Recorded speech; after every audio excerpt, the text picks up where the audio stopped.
Hello friends, super magic રસોઈમાં મિત્રો હું આપનું સ્વાગત કરું છું।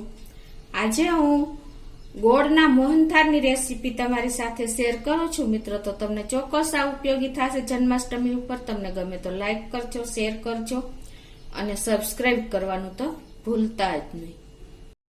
તો આ મોહનથાળ મિત્રો આપણે એકદમ નવી જ રીતે ઝડપથી બની જાય છે। 10 થી 15 મિનિટ જ લાગશે। ખાંડ, સાકર કે માવાની ઝંઝટ વગર, ચાસણી પણ કરવાની નથી આપણે, અને એકદમ રેગ્યુલર લોટ, કરકરો લોટ પણ આપણે નથી દેવાનો, ધાબો પણ નથી દેવાનો। એ રીતે આપણે આ મોહનથાળ બનશે મિત્રો। ઘણા બધા મેં તમને બેનિફિટ બતાવ્યા કે આપણે કોઈ પણ જાતની ઝંઝટ નથી રહેતી। તો હવે આપણે બનાવવાનું ચાલુ કરીએ। તો એના મોહનથાળના ઇન્ગ્રેડિયન્ટમાં મેં જો 1 કપ આપણે ઘી લીધું છે, એની સામે મેં ચણાનો લોટ કે બેસન તમે જે લ્યો એ મેં ચણાનો લોટ લીધો છે, એ 2 કપ છે। 1 કપ મલાઈ છે તાજી, આપણે ઘરના દૂધની જ મલાઈ છે, અને પોણો કપ એટલે કે 3/4 કપ આપણે ગોળ લીધો છે। એ આપણે ભીલીનો ગોળ છે, તમે કોઈ પણ ગોળનો ઉપયોગ કરી શકો છો। પછી બદામની કતરણ, પિસ્તાની કતરણ, એલચીનો પાવડર અડધી ટીસ્પૂન છે, અને 3 ટેબલ સ્પૂન જેવું આપણે દૂધ જોશે। તો આપણે બનાવવાનું ચાલુ કરીએ। તો મિત્રો હવે આપણે જો પેલા તો ગેસ ઓન કરશું, અને એમાં આપણે 1 કપ ઘી લેશું અત્યારે। જો તમારે મેલ્ટેડ ઘી હોય ને તો 1 કપ લેવાનું છે, અને થીણું હોય તો તમારે પોણો કપ પણ ચાલે। તો એ આપણે પેનમાં નાખી દેશું, અને એની સામે મેં અત્યારે આ 2 કપ ચણાનો લોટ લીધો છે। આપણે કોઈ પણ ધાબો દેવાની ઝંઝટ નથી, અને આ રેગ્યુલર લોટ છે આપણે ચણાનો, જે આપણે ભજીયામાં અને ગાંઠિયામાં વાપરીએ છીએ ને એ જ લોટ છે। એ આપણે નાખી દેશું, અને એને આપણે સરસ મિક્સ કરી લેશું।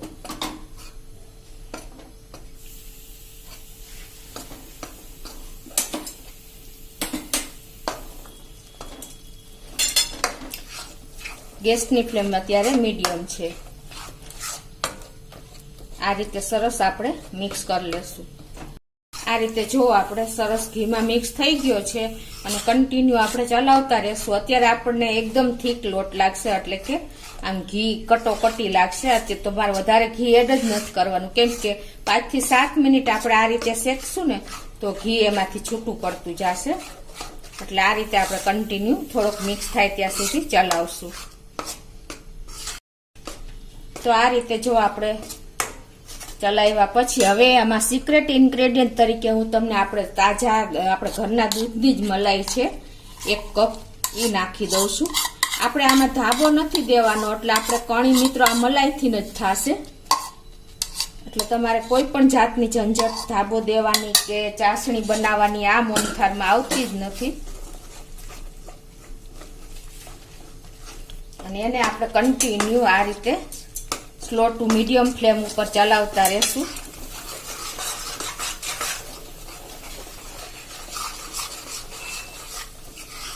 જો મિત્રો, જેવી આપણે મલાઈ મિક્સ કરીને એવી જો આપણા આમ લોટમાં કણી પડવા માંડી। જો તમને ખ્યાલ આવે છે નજીકથી, તમને કેમેરામાં વિડીયોમાં બતાવું છું।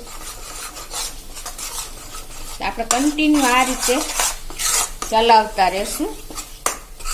7 થી 8 મિનિટ આપણે આ રીતે કન્ટિન્યુ સ્લો ફ્લેમ ઉપર, સ્લો ટુ મીડિયમ ફ્લેમ ઉપર શેકતા રહેશું। લોટ જેમ શેકાતો જશે ને એમ જો એકદમ ફ્લફી થતો જશે, અને હળવો આમ એકદમ હળવો થઈ ગયો હોય છે। એટલે આ રીતે આપણે કન્ટિન્યુ 7 થી 8 મિનિટ ચલાવતા જ રહ્યા છીએ। અને હવે આ સ્ટેજે મિત્રો આપણે દૂધ એડ કરશું। તો અત્યારે આપણે આ 2 ટેબલ સ્પૂન જેવું દૂધ એડ કરી દઈશું। ગેસની ફ્લેમ સ્લો જ રાખવાની છે, અને કન્ટિન્યુ ચલાવતા રહેવાનું છે।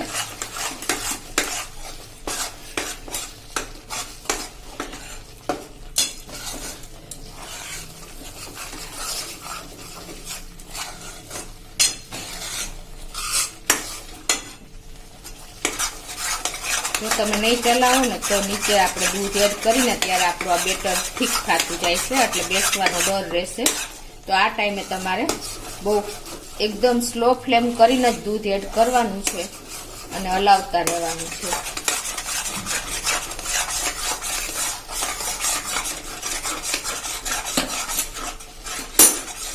હજી આપણે 1 ટેબલ સ્પૂન જેવું દૂધ નાખી દેશું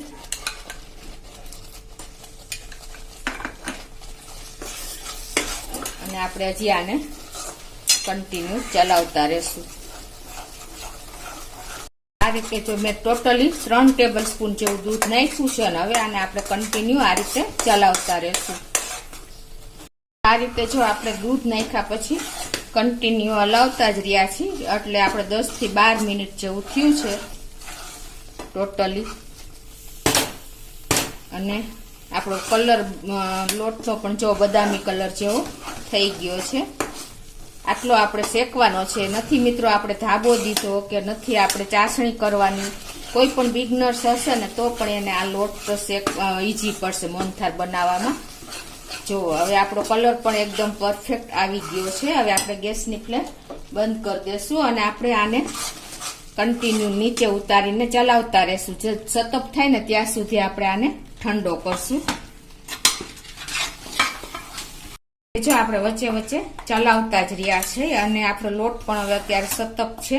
ત્યારે આપણે હવે આ ગોળ જે 1/4 કપ એટલે કે 3/4 કપ ભીલીનો મેં લીધો છે, તમે દેશી પણ લઈ શકો, એ નાખી દઉં છું આમાં. અને આને આપણે કન્ટિન્યુ જે સતપ છે ત્યાં હલાવતા રહેશું ગોળ મિક્સ થઈ જાય ત્યાં સુધી. આ રીતે જો આપણે 3 થી 4 મિનિટ હલાવશું ને એટલે આપણું એકદમ મિશ્રણ ઠંડુ મિક્સ કઠણ થઈ જશે.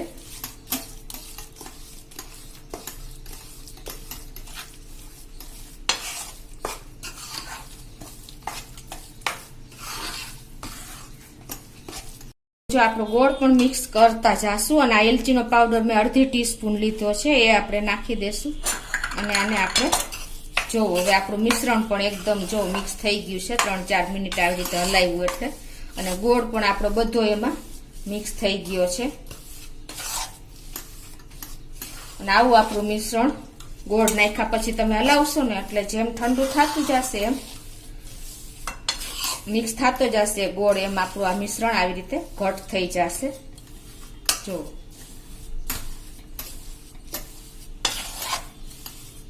હવે આપણે આ તૈયાર થઈ ગયું છે તો આમાં આપણે એક થાળીમાં જેમાં ઠાળવું હોય ને એમાં આપણે ગ્રીસ કરી લેશું આ રીતે ઘી નાખીને 1 ચમચી જેવું.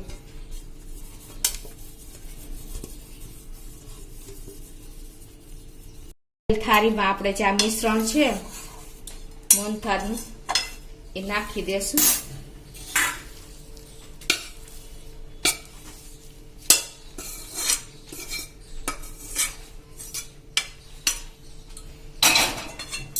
એને આપણે આ રીતે પ્રેસ કરીને ઇવનલી થાળીમાં સ્પ્રેડ કરી દેશું.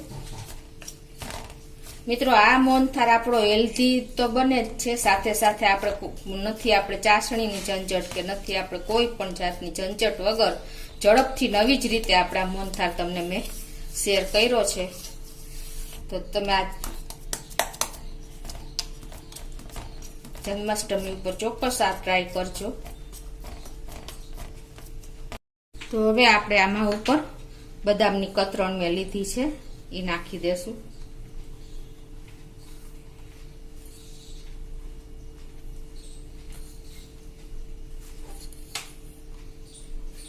અને થોડી એવી આપણે પિસ્તાની પણ કતરણ કરી છે એ પણ નાખી દેશું. અને હવે આને આપણે સહેજ ઠંડો થાય ને પછી ચોસલા કરશું. તો જો આપણે મોહનથાળ ઠંડો કરવા મૂકો તો એને કલાક થઈ ગઈ છે અને આપણો મોહનથાળ પણ એકદમ સરસ ઠંડો થઈ ગયો છે. તો હવે આપણે એને પીસ કરી લેશું. તો આ રીતે જો આપણે પીસ કરી લીધા છે. હવે તમને કાઢીને પણ બતાવી દઉં.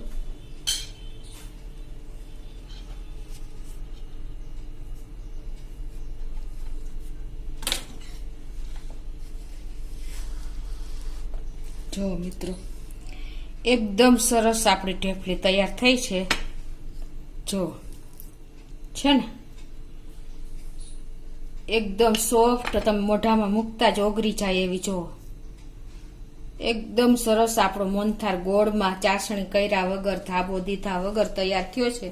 તો તમને ચોક્કસ આ વિડીયો ઉપયોગી થશે. તમને ગમે તો લાઈક કરજો, શેર કરજો અને સબસ્ક્રાઇબ કરવાનું તો ભૂલતા જ નહીં.